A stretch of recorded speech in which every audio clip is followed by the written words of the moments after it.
So picture this. It's 1998, and Israeli cinema is basically flatlining. I mean, theaters screening local films are just absolute ghost towns. Yeah, totally empty. Right. The national narrative on screen had completely lost its audience. The whole industry was facing this really catastrophic crisis of relevance. It was a very dark time for the local film scene, for sure. But then you jump forward just, a decade and a half, and suddenly there's a movie about female soldiers doing absolutely nothing heroic. And we're talking about playing minesweeper, making bad coffee, and aggressively shredding paper in a basement office. Right, highly mundane stuff. Exactly. And this movie not only becomes a massive, record-breaking international blockbuster, but it actually sweeps the Tribeca Film Festival. Which is just a staggering turnaround. It's insane. So, if you're joining us today, welcome to today's deep dive. We are so thrilled to have you with us, because today we're asking a pretty huge question. How did a national cinema that was historically obsessed with these macho, militaristic heroes suddenly hand the camera and the entire narrative over to the women who used to be, well, basically just blurry background props? It's such a phenomenal transformation to explore because what we're looking at today isn't just, a simple shift in casting choices. Right, it's bigger than that. Much bigger. It is a fundamental rewiring of a culture's storytelling machinery. When you change who actually gets to look through the viewfinder, you completely change the reality that is presented to the public. And if you're sitting there wondering how the movies you watch today actually got their shape and who had to fight to put those images on screen, you are in the exact right place. This is the core of our journey today. We are going to be exploring the profound evolution of female characters in Israeli cinema over the decades. Yeah, and we're using this really comprehensive research paper by a film teacher named Itay Maor. It's called Representation of Women in Israeli Cinema. And it's going to act as our foundational map for this deep dive. It's a great paper. It really allows us to travel from the heavily male-dominated dawn of the industry all the way to the vibrant, female-led successes of the modern era. But, to really see the screen differently today, we need to establish a baseline first. We need to define the lenses we're looking through, right? Absolutely. Maor's work outlines 3 critical, interconnected concepts that basically act as our analytical toolkit for this whole discussion. Okay, lay them on me. They are representation, image, and stereotype. Got it. Let's break these down, starting with representation, because I feel like in media studies, representation is definitely not just, holding a mirror up to nature. Oh, far from it. Representation is the active, deliberate construction of identities. It's not a passive thing at all. Right. The filmmaker is making choices. Exactly. When a filmmaker decides where to place the camera, how to light a character, or what dialogue to give them, they are constructing a version of reality. They're building it from scratch, essentially. Yeah. And the danger or the power, really, of representation is that it often shapes how a specific group is perceived in actual day-to-day life. So if you see it on screen enough, you start to believe it's true. Precisely. If the screen consistently shows a certain demographic as subservient or hyper-emotional or just purely decorative, the audience absorbs that constructed reality as a natural truth. Wow. The screen teaches the audience how to view the world and, crucially, how to value the people in it. That makes a lot of sense. And it makes me think of the concept of an image, which is the second term we need to define here. Right, let's get into image. When we talk about an image in this academic context, we aren't just talking about like a JPEG or a still photograph on a wall. No, not at all. We're talking about a descriptive parallel. It's a comparison that likens one thing to another, but it's inherently flawed. Like, it doesn't transfer the full, complex meaning of a human being onto the screen. It flattens them out. That flattening effect is exactly what leads us to the third and most dangerous concept, which is the stereotype. The dreaded stereotype. Yeah, a stereotype takes that flattened image and weaponizes it. It is a selective, simplistic, generalized, and highly exaggerated prejudice about a social group. Usually based on ethnicity or gender. Right, almost always. Think about the actual mechanics of a stereotype for a moment. It takes a complex, multifaceted human being with contradictions and depth and just reduces them to a recognizable, easily digestible trope. Like stripping away everything that makes them a real person. Exactly. It exaggerates one or two features until the original humanity of the person is entirely lost. So if the image is the initial sketch of a character, the stereotype is like the grotesque caricature. The nose is drawn way too big, the ears are massive, and suddenly that's all you see. That's a great way to put it. You stop seeing the person and you only see the punchline or the symbol. And that transition from human to symbol has immense real-world consequences, doesn't it? It absolutely does. We're analyzing these decades-old movies through these specific lenses because this evolution is not just movie trivia for film nerds. Right. The way characters are constructed on screen is a direct reflection of political and economic processes. It shows us how visibility and social standing in the public sphere are actually negotiated. Because, cinema isn't created in a vacuum. It costs a lot of money to make a movie. So much money. It's a highly collaborative medium that relies on capital and infrastructure. When funding models change or when institutional laws change, the people who physically hold the camera change. And then the stories change. Exactly. By tracking the stereotypes and the complex representations of women on screen, we are actually tracking the shifting power dynamics of an entire nation. Okay, let's test that theory by going back to the very foundation of Israeli culture. Because, for you listening, to appreciate how female creators eventually took center stage and shattered these caricatures, we have to deeply understand the invisible, suffocating walls that kept them sidelined in the first place. We really do. We're heading back to the early years of the state, a period where the cinematic narrative was entirely monopolized by something called the Sabra myth. Yes, the Sabra myth. The early days of Israeli culture were built on a foundation that was incredibly dominant, hypermasculine, and militaristic. It was intense. Very. It was a value system deeply rooted in this concept of the Sabra. The Sabra was the ultimate state-sanctioned stereotype of the era. This was the archetype of the strong, independent, pioneer Israeli. Right. Visually, I'm picturing the stoic farmer with a plow or the brave soldier out on the frontier. Exactly. Khaki shorts, looking off into the distance. He was tough and prickly on the outside, supposedly sweet and sensitive on the inside, just like the Sabra fruit itself, the prickly pear. But above all else, he was undeniably, essentially male. 100% male. What strikes me when looking at the historical context here is the massive hypocrisy, or, well, at least the severe cognitive dissonance between the political narrative and the actual cinematic reality. How do you mean? Well, just to be clear for you listening, we aren't taking any political sides here. We're just reporting what the source material says about the era. But the overarching Zionist narrative of the time constantly promoted a utopian myth of absolute equality. Ah, yes, the pioneer equality. Exactly. You look at the propaganda posters of the time, and you see men and women side by side, dressed identically in khaki, conquering the wilderness together. It was presented as this perfectly egalitarian society. Almost like paper, yes. Right, on paper. But when you pull back the curtain on the cinema industry itself, it was a completely different universe. Men held absolute control. Total control. Men secured the funding, men wrote the shooting scripts, men directed the actors, and men operated the cameras. And because they controlled the entire apparatus of production, they inevitably used it to promote their own interests. And the nationalist rhetoric that elevated them, of course. The cinematic machinery functioned as a highly effective, well-oiled propaganda machine designed to reinforce this collective masculine ideology. It left no room for anything else. None. The militaristic nature of the newly formed state, combined with this all-encompassing Sabra ethos, simply left no oxygen in the room for alternative narratives. So a feminist perspective wasn't just casually overlooked. No, it was actively pushed to the extreme margins. A complex female character would have inherently contradicted the heroic, male-centric story the nation was desperately trying to tell about itself.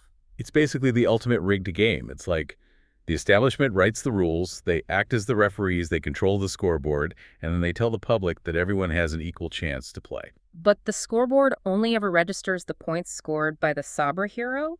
Exactly. So if this propaganda machine was so pervasive, what was the actual psychological and social consequence for women? They're sitting in the theater watching these films, seeing a version of their nation that completely ignores their internal lives. The academic term for this consequence is honestly devastating.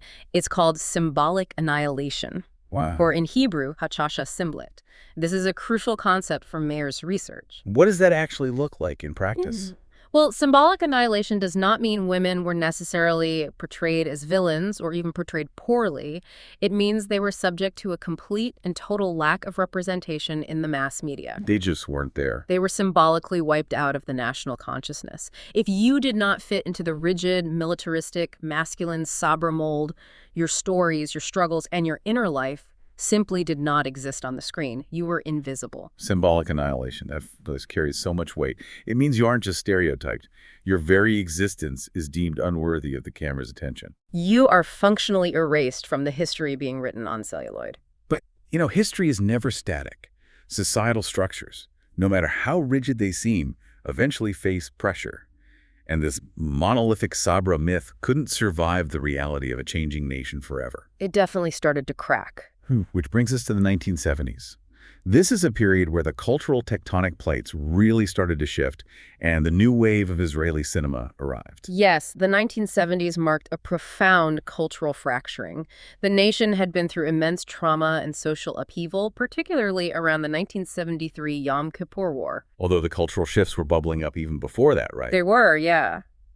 The monolithic, invincible Sabra myth began a steep decline because it simply no longer reflected the reality the public was experiencing. People were hurting. And what's fascinating is how quickly the cinematic language adapted to this disillusionment. It pivoted hard. Instead of invincible, stoic heroes confidently fighting wars or tilling the land, the camera's focus shifted dramatically toward characters defined by sensitivity, inner conflict, and vulnerability. And vulnerability is basically the ultimate kryptonite to the traditional Sabra. Exactly. The Sabra isn't allowed to be vulnerable. So that introduction of emotional fragility into the cinematic language, that is exactly what opened the door for women. Precisely. This newfound cinematic interest in vulnerability applied to both male and female characters. But for women, it was a revolution. Because they were finally allowed to be complicated. Because the national lens was finally willing to look at fragility, failure, and emotional depth, it allowed for entirely new, complex female characters to enter the frame. They weren't just the prop wife anymore. No, they were no longer required to be just the supportive, two-dimensional wife of the soldier waiting by the phone. They could be flawed, sensitive, and conflicted protagonists in their own right. The narrative landscape broadens significantly. But let's dig into the logistics of how that actually happened. Because ideas don't just magically appear on film without infrastructure. There was a massive historical milestone that occurred right at the beginning of this decade that fundamentally altered the pipeline of who got to make movies. You're talking about the film schools. Yes. In 1972, the Film and Television Department at Tel Aviv University officially opened its doors. The institutionalization of film education cannot be understated here. It's huge. Why is it such a game changer? Well, prior to formal academic departments, film training was often a matter of apprenticeship within the existing state-aligned, male-dominated industry. So you learn from the old guys. Exactly. You learn from the old guard, which meant you just reproduce the old guard's biases. But when you establish a formal academic department at a major university, you are suddenly training a new, diverse generation of storytellers. In an environment dedicated to critical thinking, not state propaganda. Exactly. You are teaching them the craft, providing them with access to really expensive equipment, and creating a space to experiment outside the strict confines of the commercial and nationalistic establishment. And we really have to think about the geography of that establishment, too. Tel Aviv University is obviously in Tel Aviv. Right. The research notes that from 1960 through 1990, the entire atmosphere of Israeli cinema changed drastically. It became largely urban. They moved away from the borders. Yeah, they essentially packed up the heavy cameras from the rural agricultural settlements and the desert frontiers and moved them straight into the crowded heart of Tel Aviv. The films became liberal, secular, modern, and highly Western-oriented. The shift in geography is intimately tied to the shift in narrative. You cannot detach the physical setting from the story being told. Because the city itself dictates the plot. Yes. The urban setting allowed cinema to reflect the dominant secular liberal ideology of the city. The city is a place of density, of overlapping identities, of anonymity, and of rapid social change. You can't really shoot a stoic, silent, plow-the-earth Sabra narrative in a noisy, claustrophobic Tel Aviv cafe. It just doesn't work. It doesn't. The physical environment demands a different kind of character. The geography forces intimacy. It demands relationship drama, existential angst, economic struggles, modern problems. It shifts the focal length from the vast national borders down to the space between two people in an apartment. And importantly, it demands a more diverse cast of characters to accurately reflect that urban reality. The city is not homogeneous. Right. This urban shift is where we really start seeing the foundation being laid for the multicultural representations that will just explode in the later decades. So the geography has changed, the academic infrastructure is starting to produce new voices, and women are finally appearing on screen in more modern urban contexts. The era of pure symbolic annihilation is ending. It is. But this is where we have to be really critical. Just being visible on screen isn't the finish line, is it? Definitely not. We have to ask how these women are being framed. Are they genuinely complex, or have they just been downgraded from invisible to a new type of modern stereotype? That's the million-dollar question. To figure that out, we need to turn to the theorists. Maor's research provides us with 3 foundational feminist film theorists to help us decode the gaze of the camera. When analyzing how women are constructed in any cinematic text, it is absolutely essential to understand the theoretical frameworks that critique these deeply embedded constructions. Okay, who's first? The first theorist we need to examine is Claire Johnston. Johnston, right. Johnston's approach was essentially a call for subversion from within. She argued that the deeply entrenched formal practices of popular cinema, so the way a script is traditionally structured to resolve conflict, the way lighting is used to isolate a subject, the way editing creates a seamless illusion of reality. The basic grammar of a movie. Exactly. She argued that these very tools are entirely responsible for the stereotyping, the mythologizing, and the objectification of women. So Johnston is saying that mainstream cinema is inherently hostile to women at a structural level. It's not just about writing a female character who has a cool job and a personality. No, you have to actively fight against the standard way the movie is shot and edited. Because the standard invisible style of Hollywood filmmaking is actually designed to turn women into objects. Okay, so how do you fix it, according to her? She wanted to disrupt the passive pleasure of the traditional narrative.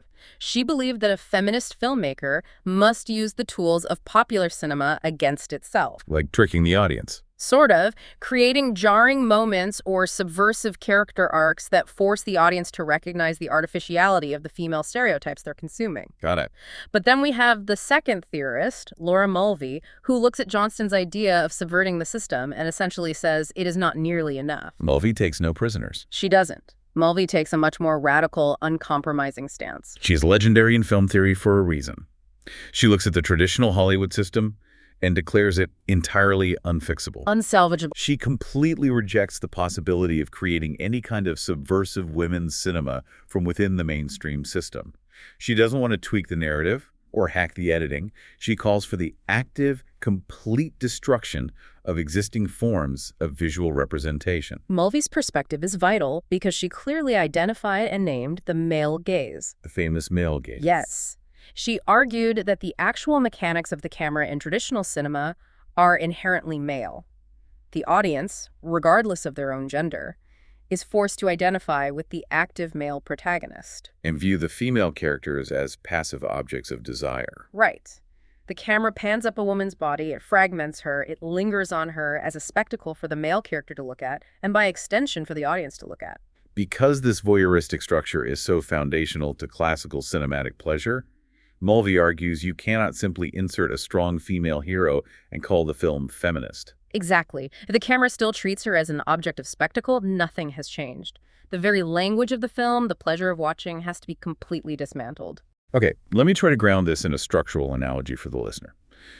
Let's say the entire cinematic establishment is a massive, incredibly wealthy, but fundamentally corrupt bank that only ever approves loans for men. I like this. Okay, so Claire Johnston's theory is that women need to get jobs inside that bank, learn the codes to the vault, and secretly hack the system from the inside to start approving loans for women, subverting the bank's intended purpose. Okay, yes. But Laura Mulvey looks at that exact same bank and says, the bank is built on stolen land, the currency is tainted, and the vault is a trap. Do not work there. Burn the entire building down to the ground and start from zero. That is a very visceral and honestly accurate way to capture the tension between subversion and destruction. Burn the bank. But that brings us to our third theorist, Teresa de Lauretis, who introduces a completely different paradigm. What's her angle?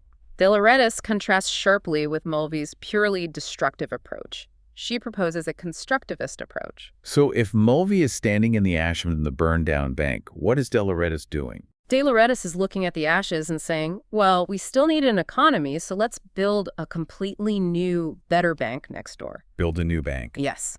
She advocates for creating entirely new images of women, rather than just endlessly destroying the old ones. And her revolutionary mechanism for doing this is to deliberately address the female spectator. She wants to bypass the assumed male gaze entirely. Entirely. This is a massive mental shift. It's not just about what is being projected onto the screen.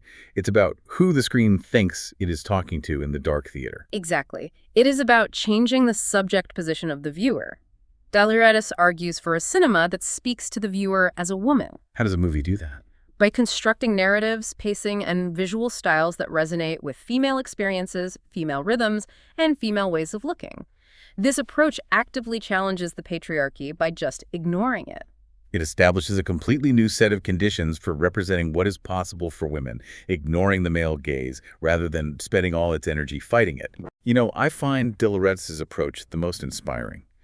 And looking at the historical trajectory of Israeli cinema that Maor lays out, it seems to best describe what actually happened. It really does. The female filmmakers of the modern era didn't just burn down the establishment, they aggressively built something new and dominant. They absolutely did. But, and this is a massive appeal, but building that new cinematic bank, creating those entirely new images for a female spectator, requires incredible amounts of capital. So much money. It requires physical resources. You cannot construct a new cinematic language on goodwill and theory alone. You need the institutional and financial power to put expensive equipment into the hands of female creators, pay the lighting crews, and actually distribute the films. That is the crucial pivot. Theory is essential for understanding the goal, but economics determine who actually gets to play on the field. Right. To appreciate the revolution that allowed Delaretis' vision to materialize in Israel, we have to look closely at the financial collapse that preceded it. The crash of '98. Yes, the late 1990s were a really dark time for the industry. Specifically, the year 1998 is marked as a severe negative peak for national cinema. It was a period of true existential crisis. Like theaters closing down. Viewership for local films in Israeli theaters had dropped to historically catastrophic lows. The public had essentially abandoned the national cinema. Because the old Sabra myths were dead, the public was bored, and the theaters were just empty. Exactly. But a crisis of that magnitude forces a reckoning. It led to intense public and political struggles over the survival of the industry. The old guard couldn't justify their monopoly anymore because they literally weren't selling any tickets. And that struggle resulted in the absolute turning point, the new cinema law of the year 2000. The cinema law. This is huge. This is the moment the financial tectonic plates shifted. This law mandated a massive injection of public funding, 80 million shekels, directly into the film industry. 80 million NIS. That fundamentally restructured the entire landscape. It broke the financial bottleneck that had kept marginalized voices out for so long. It did. But the momentum didn't start with just one law. A cascading series of institutional support mechanisms quickly followed. What else happened? Well, in 2002, a pivotal co-production agreement was signed between Israel and France. Oh, international money. This is critical because it opened up international funding, European distribution networks, and it really exposed local filmmakers to global, often much more progressive cinematic sensibilities. So they aren't just in a local echo chamber anymore. Right. And then a few years later, in 2008, we see another vital step, the establishment of the Jerusalem Film and Television Fund. Which was the first municipal film fund in the country, right? Yes, exactly. We also had to layer this new money on top of the educational infrastructure we talked about earlier. The film schools. Right. By the early 2000s, you have the Tel Aviv University graduates, plus the graduates from the prestigious Sam Spiegel Film and Television School in Jerusalem, which had opened back in 1989. A lot of talent. You have this brilliant, highly trained generation of female filmmakers who have been studying the theories of Mulvey and Delaretis. And suddenly, thanks to the 2000 cinema law, the French co-productions, and the municipal funds, there is actual accessible money available for them to make their movies. The direct correlation is just undeniable. These budgetary and institutional changes are the precise mechanisms that allowed female creators to seize the narrative and deeply influence the feminist discourse in the country. By 2005, the industry witnessed a massive bloom of independent cinema, didn't it? It exploded. And this wave was largely driven by these new democratized grants and self-funding models. They weren't waiting in the lobby for the old guard to greenlight their scripts anymore. I didn't have to. They weren't trying to convince the men who grew up on the Sabra myth to suddenly understand the nuance of the female experience. Women were applying for the grants, getting the funds, picking up the cameras, and making the films themselves. The democratization of the funding led directly to the democratization of the screen. And with that influx of female-authored films, we arrive at a really critical analytical juncture. We have the films, but how do we objectively measure their social impact? It's tricky to measure art. It is. How do we determine if these new characters are genuinely progressive representations or just updated modern stereotypes? To answer this, Maor's research provides us with a really brilliant sociological tool. Cedric Clarke's 1969 model of representation. Clarke's model is such a foundational framework for understanding how marginalized groups are depicted in media over time. It is a four-stage evolutionary scale. And it maps flawlessly onto the chronological journey we've been taking through Israeli cinema. Let's walk through these 4 stages in detail. Let's do it. Stage 1. Stage 1 is exclusion, or in Hebrew, hadara. Hadara. Okay. Exclusion is the absolute baseline of marginalization. It is the total ignorance or physical absence of the minority group from the media landscape. If we map this onto our historical timeline, this perfectly describes the era of symbolic annihilation during the early years of the state. Exactly. In the pure state-sponsored Sabra films, the complex, independent woman with her own agency is simply not there. The screen excludes her entirely. Then society progresses slightly, and we reach stage 2, ridicule or hagchacha. In the ridicule stage, the marginalized group is finally permitted to appear on screen. Progress. Well, sorta. Sort of. They appear, but only under the condition that they are presented in a mocking, laughable, or highly stereotypical manner. So they are the comic relief, or the butt of the joke. Right. Their primary narrative function is actually to make the dominant group, the male heroes, look stronger, smarter, and more competent by comparison. Which brings us to stage 3, regulation or hasdara. Now, this is the stage that I think tricks a lot of audiences into thinking equality has been achieved, but it's actually incredibly insidious. It is very deceptive. Regulation is the stage of initial conditional integration. The marginalized group is now shown regularly and perhaps even placed in positions of authority or power. They get to wear the badge. They get the badge, yes. However, they are strictly depicted as protectors of the existing social order. They are allowed to wield power only if they play by the patriarchy's rules. Imagine like a female police officer or a female military commander in an older film whose entire role is just to rigorously enforce the laws and standards written by men. Exactly, without ever questioning the inherent bias of the system itself. They are allowed inside the establishment, but only to guard the doors. Just guarding the doors. Ah. And finally, the ultimate goal, stage 4. Respect and inclusion, known as hachala. In the inclusion stage, the marginalized group is presented authentically, genuinely, and entirely non-stereotypically. They get to be real people. They are allowed the full spectrum of human experience. They can be brilliant heroes, deeply flawed anti-heroes, mundane background characters, or complex villains. They are recognized as full human beings, entirely divorced from serving as symbols, punchlines, or enforcers for the dominant group. That's the dream. Let's apply this 4-stage model directly to the most sacred cow in Israeli culture, the military. How does the representation of women in Israeli military films evolve through Clarke's stages? It is the perfect arena to test the model. In the early patriotic military films, we see textbook examples of stage 1, exclusion. The men are at the forefront, fighting the existential wars. The women are functionally absent from the core life-or-death narrative. There's nowhere to be seen on the battlefield. Right. As time progresses into the 70s and 80s, we see stage 2, ridicule, emerge. Female soldiers might appear, but they are portrayed as clumsy, hyper-emotional, overly bureaucratic, or solely obsessed with romance. Pure trivializing stereotypes. Exactly. Later, we see elements of stage 3, regulation, where maybe a tough female officer is introduced, but she's defined by her rigid adherence to the masculine military ethos. Essentially acting as a strict enforcer of the male-designed order, proving she can be just as tough as the boys. Exactly. She doesn't change the system, she just upholds it. But the modern era completely shatters that progression. The female directors who emerged after the 2000 cinema law pushed the medium violently into stage 4, inclusion. They leaped right into it. And there is one specific film that perfectly, brilliantly illustrates this inclusion. It brings us to the culmination of our timeline, where we can truly see Teresa de Lauretis' theories and Clark's final stage operating at full power. We are, of course, talking about Talia Lavi's explosive 2014 film Zero Motivation. What a movie. To understand the magnitude of what Lavi achieved, the research contrasts her with the vital early pioneers of the industry. Look at a director like Michael Bad Adam. She was a trailblazer. She really was. In 1980, Bad Adam directed her debut film On a Tightrope, and later, in 1994, she directed Aya. Imagine autobiography.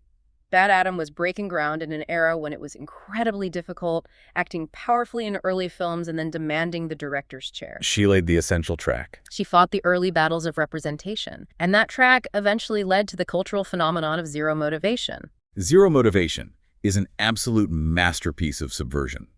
It is the ultimate deconstruction of both gender norms and the sacred militaristic Sabra myth. And what makes it so fascinating is its genre. Right. It is a dark, biting comedy, and it was wildly successful. We are talking about drawing over 600,000 viewers in a small country, winning Best Film at Tribeca, and capturing the cultural zeitgeist completely. It was everywhere. But it's the content of the movie that is so revolutionary. Lavi targets the very heart of the Israeli masculine mythos, the military base, and turns it completely inside out. She just guts it. Instead of heroic men on the battlefield charging over hills with sweeping orchestral music and noble sacrifices, the camera focuses entirely on female soldiers stationed in a remote human resources office. Doing what? They are doing incredibly mundane, soul-crushing administrative work. They are literally fighting to break the high score in Minesweeper. They are engaging in vicious, petty turf wars over who gets to use the paper shredder. I mean, one character's entire epic quest throughout the whole film is just trying to lose her virginity, while another is desperately trying to get a transfer to Tel Aviv. By taking the military environment and stripping it of all its manufactured heroism, Talia Lavi completely subverts the historical male narrative. She burns it down and builds something else. The female soldiers in Zero Motivation are not supportive wives, they are not noble martyrs, and they are certainly not regulatory enforcers of the patriarchy. They are petty. They are fiercely ambitious in pointless ways, they are depressed, they are aggressive, and they are hilarious. They are deeply, complexly, and unapologetically human. It is the absolute definitive embodiment of Clark's Stage 4, inclusion. It is de Lauretis' new bank, fully operational and incredibly profitable.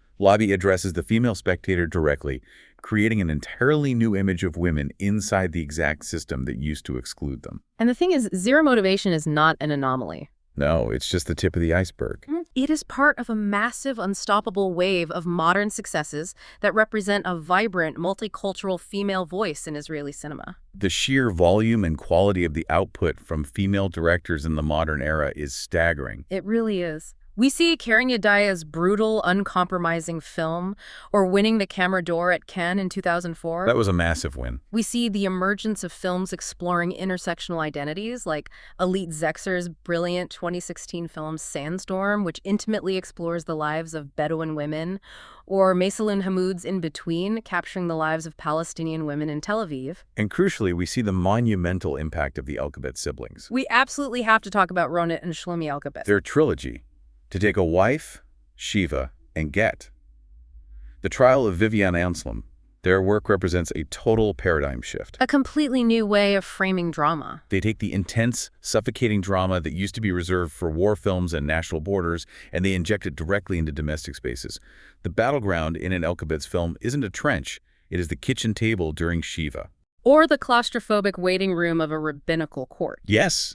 They prove that the fight for female autonomy within a marriage is just as cinematically epic and suspenseful as any military campaign. It is a profound relocation of where the drama of Israeli life actually happens. The modern era of Israeli cinema, driven by these young female directors using full-length feature films, perfectly embodies true multiculturalism. It's so diverse now. They have moved the camera away from the single, monolithic Sabra narrative. The cinema now openly explores class tensions, cultural fractures, ethnic marginalization, and multiple overlapping identities. They have taken the women who were completely erased by symbolic annihilation, the background props from the early days of the state, and moved them right to the dead center of the frame. They are redefining the conditions of representation in real time. And this brings us back to the ultimate thesis of Maor's work. This cinematic evolution is not just an artistic triumph. No, it's much more than that. It is a direct reflection of a broader social and political evolution. The fact that these women can secure massive funding, tell uncompromising stories, and reach massive audiences both locally and internationally signifies a profound shift in who holds cultural power. The screen is the ultimate validator of societal standing. If you are on the screen, you matter. You exist. It has been a massive, incredibly complex journey today for us and for you listening.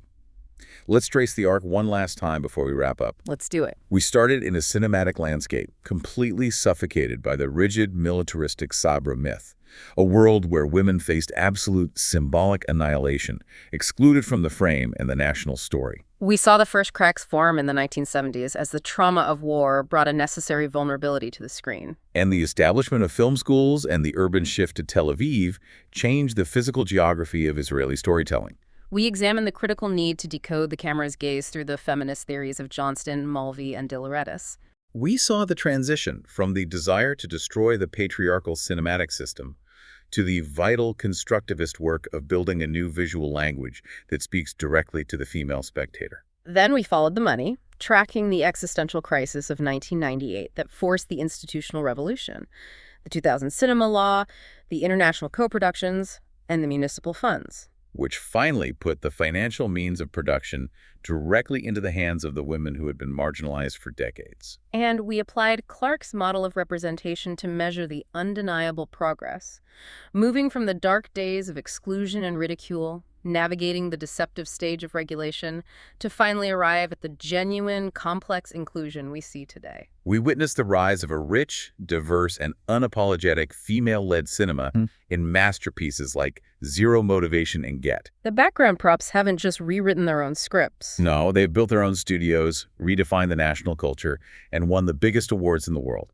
It is a total transformation of the lens. It really is. But before we finish this deep dive, our expert has a final thought for you to carry with you, something that built on the implications of everything we've uncovered today. We have established that cinema is a mirror reflecting a society's underlying power dynamics. But art also has the power to precede reality. So if we look at this massive shift from a nation defining itself purely through male-dominated war films to a nation captivated by female-led domestic dramas and anti-heroic bureaucratic comedies, what does that tell us about the future of actual political power in the public sphere? That's a huge question. If female creators can so fundamentally and successfully rewrite the entrenched rules of the screen, how long until that level of complex, nuanced female leadership completely rewrites the entrenched rules of reality? That is exactly the kind of question that changes how you watch the world. Thank you for joining us on this deep dive. Keep watching the screen closely, keep questioning the gaze of the camera, and we will see you next time.